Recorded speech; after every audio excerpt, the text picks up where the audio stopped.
बिस्मिल्लाहिर्रहमानिर्रहीम। पहले तो मैं आप सब दोस्तों का, मीडिया के जो दोस्त हैं, उनका शुक्रिया अदा करता हूँ। बतौर चीफ़ कंजर्वेटर फॉरेस्ट मेरा ये नॉर्थ जोन का ये पहला दौरा है, तो अपने विंग के सिलसिले में कुछ बातें मैं आपसे अर्ज़ करूँगा कि महकमा जंगलात में पहले एक्सटेंशन और पब्लिसिटी का काम सिर्फ लाहौर में एक कंजर्वेटर के तहत होता था। जो पूरे पंजाब में जो पब्लिसिटी का काम है और जो एक्सटेंशन वर्क है वो करते थे, और वो भी सिर्फ एक ज़ोन तक महदूद था। ये पहली दफ़ा इस गवर्नमेंट ने वज़ीर-ए-आज़म पाकिस्तान के विज़न को मद्देनज़र रखते हुए अमीन असलम ख़ान, हमारे जो एडवाइज़र हैं, हमारे जो मिनिस्टर फॉरेस्ट हैं सब्तैन ख़ान और सेक्रेटरी फॉरेस्ट, ये उनका एक इनिशिएटिव है कि ये पहली दफ़ा पंजाब फॉरेस्ट डिपार्टमेंट की हिस्ट्री में तोसी काम का, यानी लोगों तक पहुंच के लोगों की ज़हन साजी करना दरख्तों के बारे में, ये पहली दफ़ा एक विंग बनाया गया है। और मुझे ये एजाज़ हासिल है कि मैं उसका पहला चीफ़ कंजर्वेटर फॉरेस्ट हूँ। और इसके साथ एक रिसर्च को भी मेरे अंडर है, जो गटवाला में हमारा रिसर्च इंस्टीट्यूट है। बात बड़ी सादी सी है, लोग दरख्त तो लगा रहे हैं, आप भी देख रहे हैं, अपनी ज़मीनों पर दरख्त लगा रहे हैं, लेकिन बात यह है कि हम सब प्रोफेशनल लोग हैं। हमने मास्टर्स किया हुआ फॉरेस्ट्री में पाकिस्तान फॉरेस्ट इंस्टीट्यूट से, जो एक वाहिद इदारा है जो रेगुलर, जो प्रॉपर फॉरेस्ट्री की एजुकेशन देता है पूरे पाकिस्तान में। तो इसको ये पूरी, इसमें हम 32 सब्जेक्ट्स पढ़ते हैं वहाँ पे, और 2 साल का ये ट्रेनिंग होती है। जस्ट लाइक जैसे कि आर्मी की और काकूल की ट्रेनिंग होती है, या किसी भी इदारे के से आप उसको कंपेयर कर सकते हैं, और हमने वहाँ से ट्रेनिंग की हुई है।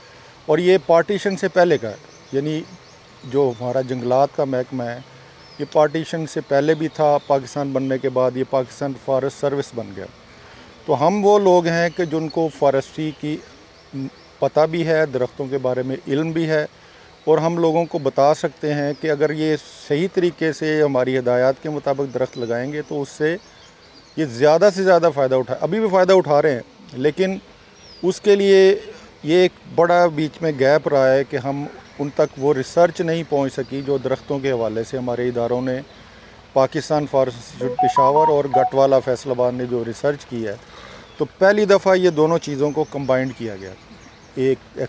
तो अब हम लोगों के पास जाएंगे तो उनके ज़हन में जो सवालात होंगे, अब हमें एक गवर्नमेंट ने एक एम टारगेट दिया है कि आप लोगों के पास जाएं, उनको शजरकारी के बारे में मोटिवेट करें, उनको कन्विंस करें और उनको फैसिलिटेट करें। तो ये विंग में ये है कि इसमें एक चीफ़ कंजर्वेटर, 3 कंजर्वेटर और इसमें जो है 8 DFO पूरे पंजाब में है। तो हर सिविल डिवीज़न पे एक DFO होगा हमारा, और हर जो है हमारा जोन, जिसको 3 कंजर्वेटर हैं, हर जोनल लेवल पे हमारे एक कंजर्वेटर साहब होंगे। पिंडी में हमारे साजिद कदूस साहब हैं, और नीचे हमारा तकरीबन 600 का अमला जो है ना, वो 1 जुलाई से ऑनवर्ड आस्ता आस्ता उनकी लिस्टें वगैरह बन रही हैं, हमारे पास आता जाएगा। आज फिर यहाँ पे दौरे पे आके मकसद ये है कि इसमें कुछ नर्सरीज जो लोगों को स्पोर्ट प्राइज़ पे पौधे देने हैं, वो क्योंकि हमारा भी विंग तकमील के मराहल में था CM से अप्रूवल के बाद और सारा कुछ, तो वो हम नर्सरीज के विज़िट कर रहे हैं, तो हमने टेक ओवर करनी है।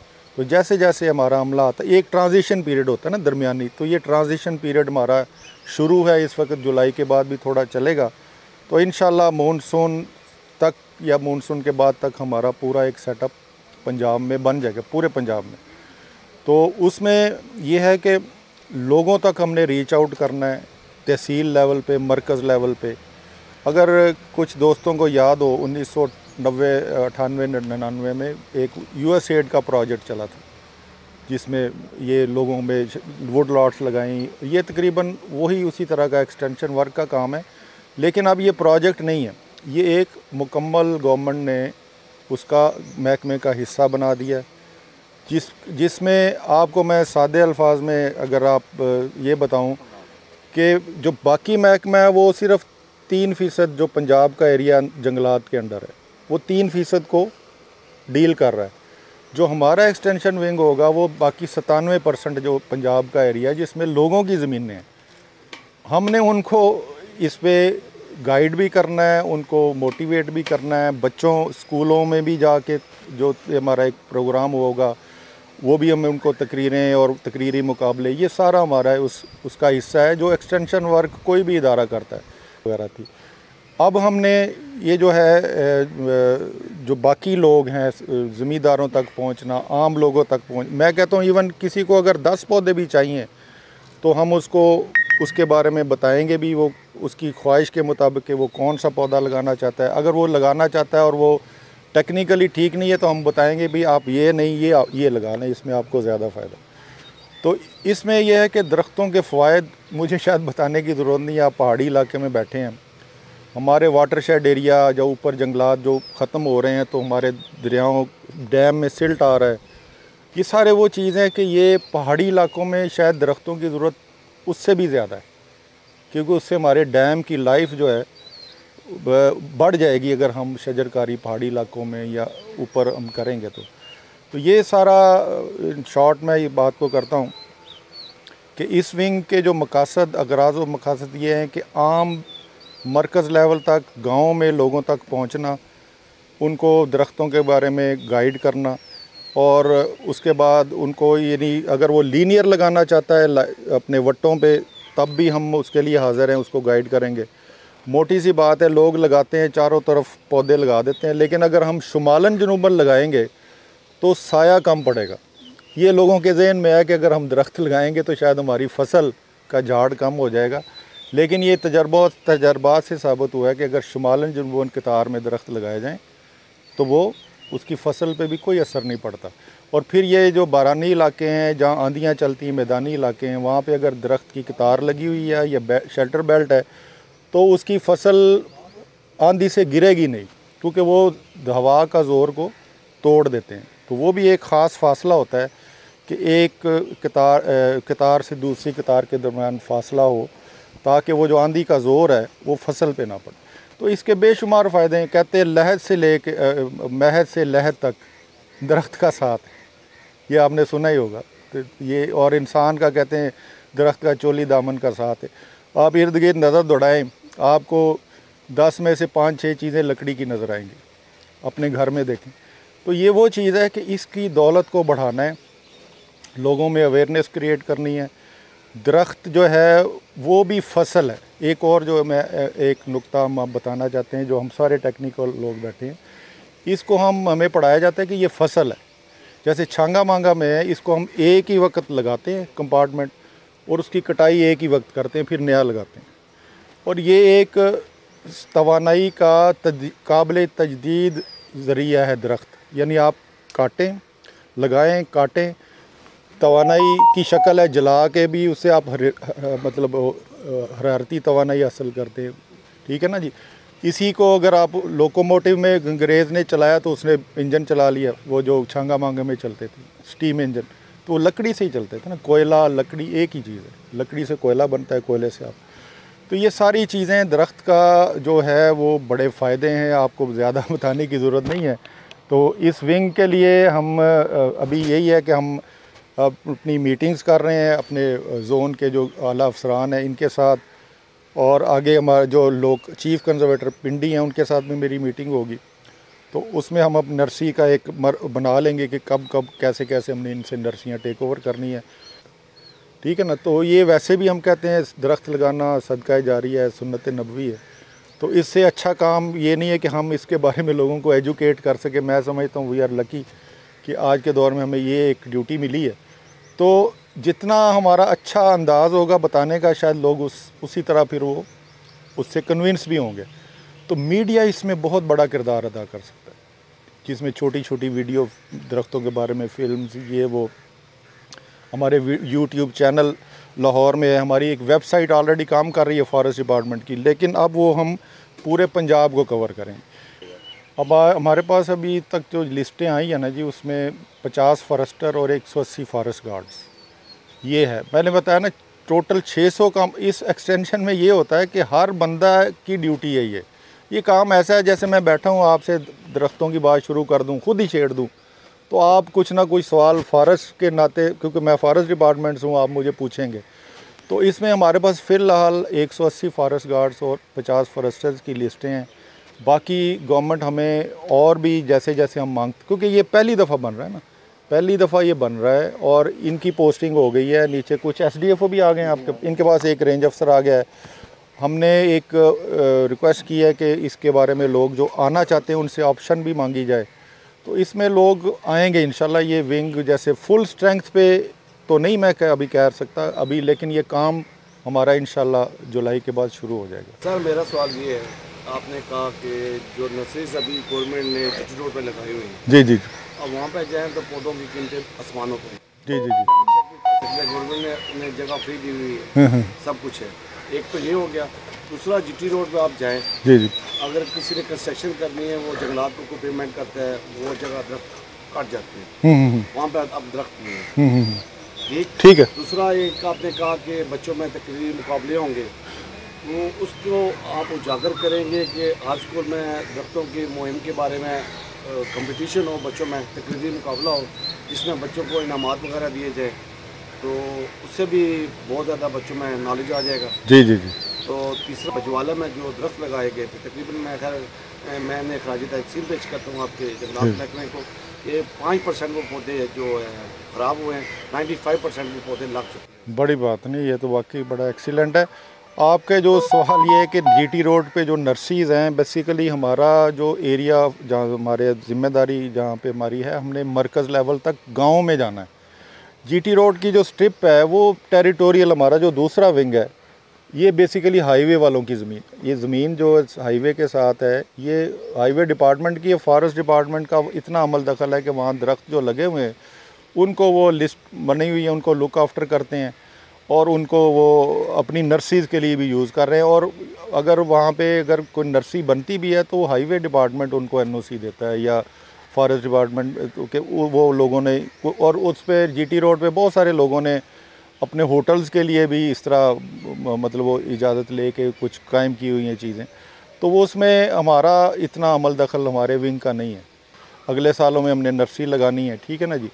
तो इसमें तकरीबन 2,55,00,000 पौधे का टारगेट है। ये जो 23-24 ये जो इस 10 बिलियन प्रोजेक्ट में जो लगेंगे, नर्सरीज रेज़ की जाएंगी और स्पोर्ट प्राइस 2 रुपये के स्पोर्ट प्राइस पे ना हम पौधे देंगे, 2 रुपये की, और 1 रुपया उसकी कलम की कीमत होगी।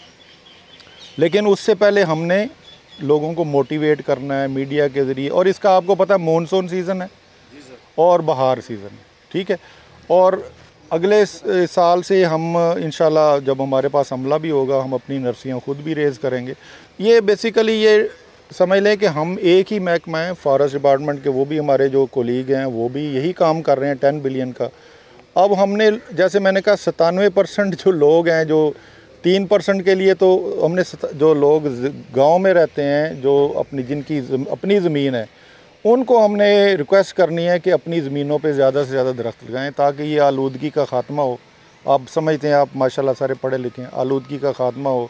टेम्परेचर जो बढ़ रहे हैं, अगर दरख्त ज़्यादा लगेंगे तो उससे भी हम समझते हैं कि उससे भी दरख्त किसी जगह पे होंगे तो उसका जो मतलब जहाँ दरख्त नहीं है तो टेम्परेचर में अच्छा खासा फ़र्क होता है, 1-2 डिग्री का फ़र्क पड़ जाता है। अच्छा ये बताइएगा कि जैसा आपने बताया कि शजरकारी करना चाह रहे हैं, जी जी, तो आप उनको किस तरह से एतमाद में लेंगे जो प्राइवेट लैंड, अगर आप वहाँ पर दरख्त लगवाते हैं, मतलब जैसे लास्ट टाइम पे बजवाला में वो एक सरकारी लैंड थी जहाँ पर दरख्त लगे हैं, जी जी, और पूरी तरह से कामयाब वो दरख्त वहाँ पर लगाए गए हैं। तो जो आप प्राइवेट लैंड पर जाते हैं तो वहाँ पर आप दरख्त शजरकारी कर देते हैं। फ़र्ज़ करें वो शजरकारी करने के बाद जिससे आपने एक मुआहदा करना है या एक उनके साथ आपने बात करनी है कि यहाँ पर दरख्त लगाए जा रहे हैं, तो अगर वो बाद में उनका प्रोग्राम चेंज हो जाता है, क्योंकि ऑनर तो वो ज़मीन के खुद है ना, उनकी मर्ज़ी वहाँ पर वो दरख्त लगाएं या कुछ और लगाएं। तो जहाँ पर आप दरख्त लगाते हैं, फ़र्ज़ करें 10,000 आपने एक प्राइवेट लैंड पर दरख्त लगाए हैं, तो 1 महीने बाद उसका प्लान चेंज हो जाता है, वो कहते हैं दरख्त मुझे नहीं चाहिए, वो ख़त्म कर देता है। उसके बाद क्या आपका लाएमल होगा जो आपने? ये एक सब्ज़ जहाद ग्रीन रेवोल्यूशन जो है ना, ये है, और इसमें हम सब उसके सिपाही हैं, चाहे वो मीडिया के दोस्त हैं, चाहे हम लोग हैं, डिपार्टमेंट के हैं। We are a team.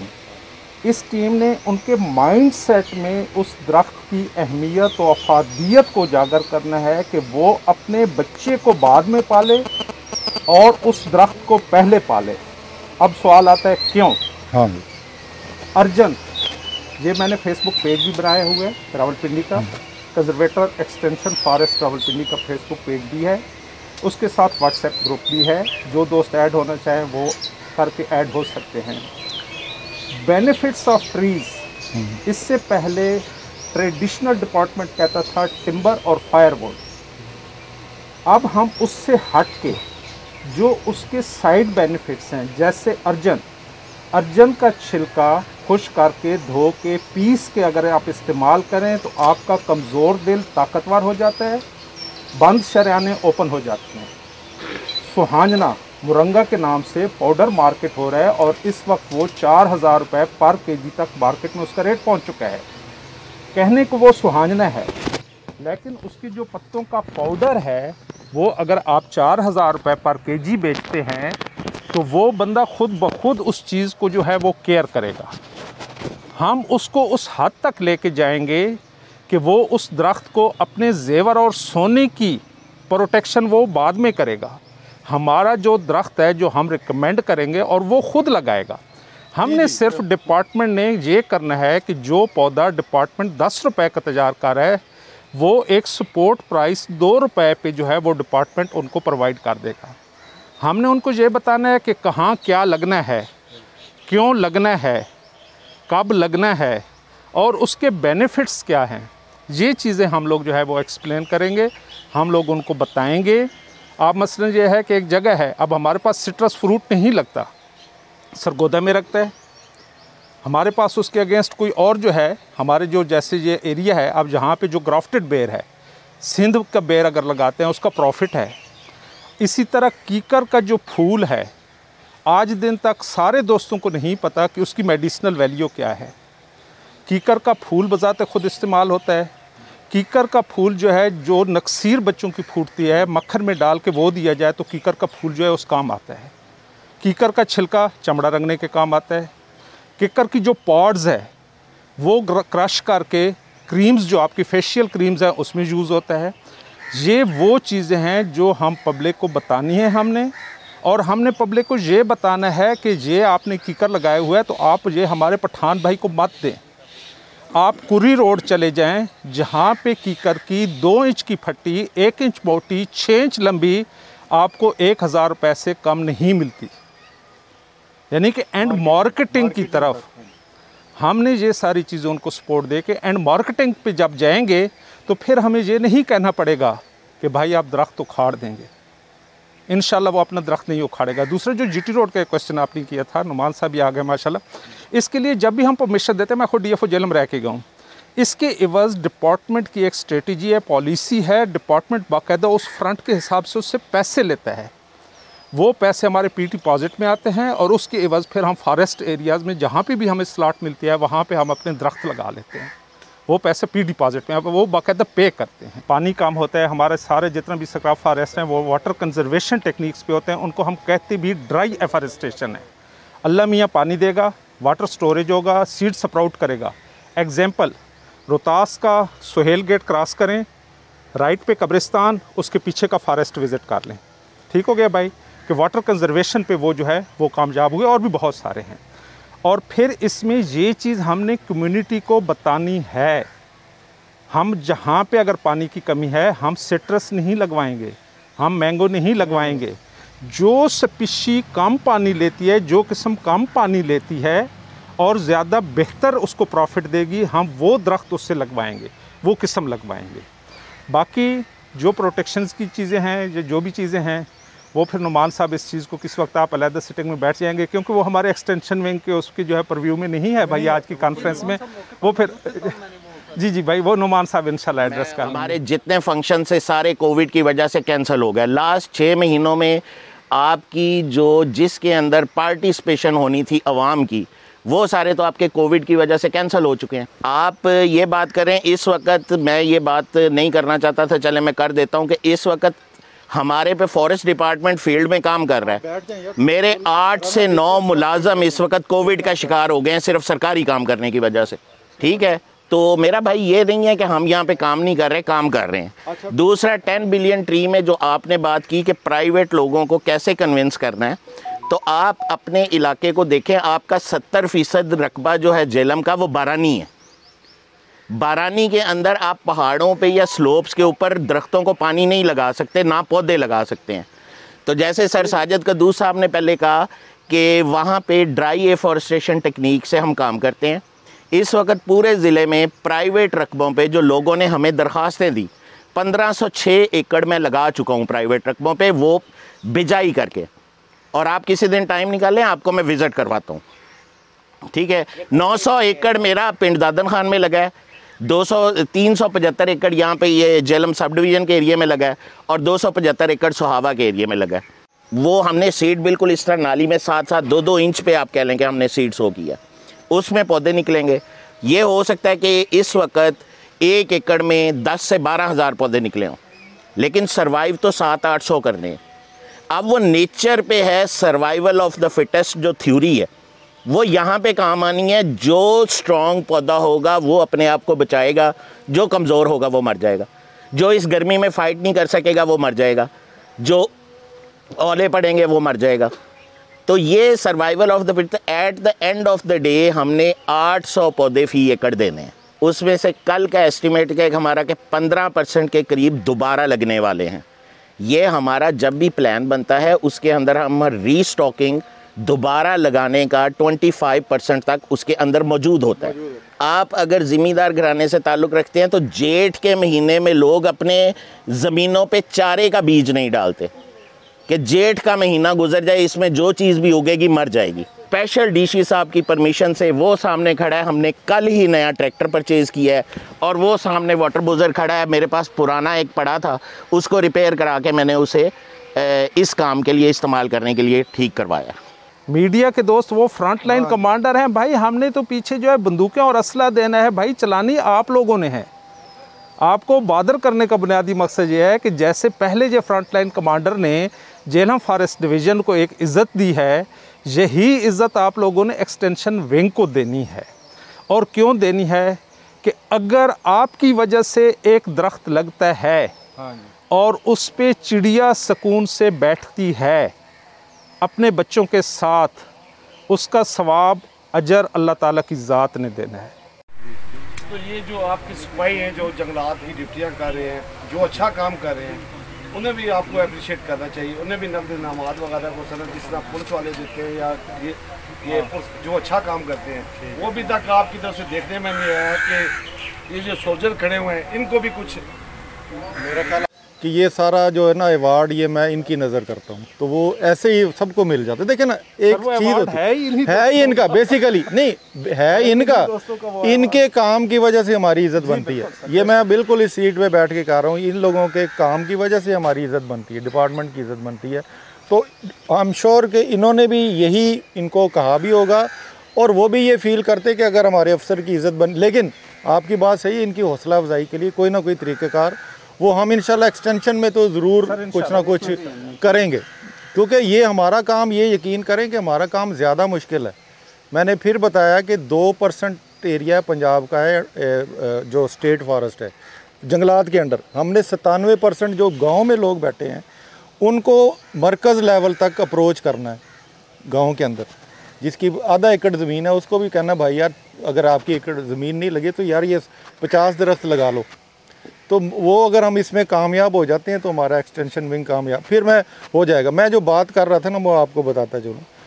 China में हमने 3 सूबों का विज़िट किया, हम एक कोस्टर में थे, 32 मुल्कों के हमारे साथ और लोग भी थे फॉरेस्टर्स। और मुझे पूरे रास्ते में कहीं भी बकरी नहीं नज़र आई, हाईवे के ऊपर कहीं कोई ग्रेजिंग नहीं नज़र आई, कोई शाख किसी की टूटी हुई नज़र आई। आप इस चीज़ को क्या कहेंगे? ये चीज़ वही है ना जैसे DFO साहब कह रहे हैं कि कम्युनिटी का यही तो हमने करना है। जैसे अपने दरख्त बचाते हो भाई, आप ये एक और मिसाल दे देता हूँ आपको समझ आ जाएगी। आप नहरों पे जाते हैं, नहरों पे दरख्त टुंड मुंड नज़र आएंगे आपको, साथ ही ज़मींदार का अपना रकबा है, सारे दरख्त सलामत है। जब आप ये समझना शुरू कर देंगे ना कि ये जो स्टेट लैंड पे दरख्त जो खड़ा है ये भी मेरी दौलत है, ठीक है, अब मेरी बात समझ गए ना? कि वो साथ नहर की स्ट्रिप के साथ दरख्त को देख लें और साथ ही ज़मींदार की अपनी जो दरख्त खड़े हैं, हर ज़मींदार के 100-150 दरख्त लगा होता है, वो सही सलामत होंगे।